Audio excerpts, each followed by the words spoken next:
आज के इस वीडियो में हम स्कूल से रिलेटेड कुछ वर्ड्स को इंग्लिश में क्या बोलते हैं वो जानने वाले हैं। तो आप इस वीडियो को कृपया अंत तक देखिएगा। चलिए जानते हैं। घंटी को हम इंग्लिश में बेल कहते हैं। बेंच को बेंच ही कहते हैं। मेज को हम इंग्लिश में टेबल कहते हैं। कुर्सी को हम इंग्लिश में चेयर कहते हैं। गृह कार्य को होमवर्क कहते हैं। कार्यालय को ऑफिस कहते हैं।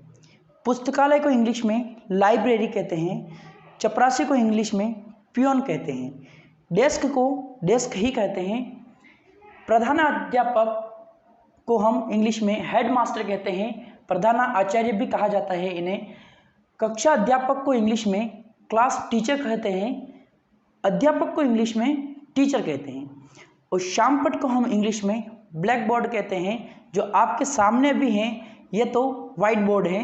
और जो प्राचार्य रहते हैं उनको हम प्रिंसिपल कहते हैं। मॉनिटर को मॉनिटर ही कहते हैं।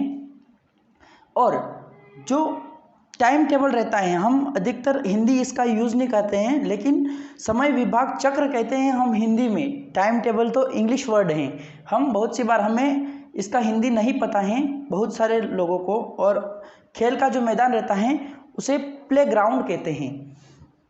मध्यावकाश को रेसेस कहते हैं। तो इंग्लिश बोलने के लिए वोकेब एक बहुत ही इम्पोर्टेंट पार्ट होता है।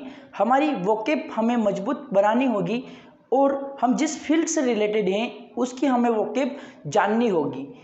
विदाउट वोकेब जाने हम उस फील्ड के रिलेटेड कुछ इंग्लिश में नहीं बोल पाएंगे। इसलिए वोकेब और जो वर्ड्स हैं वो जानना बहुत ही ज़रूरी होता है। और उस फील्ड की जो वोकेब हैं वो जानना बहुत ही इम्पोर्टेंट है।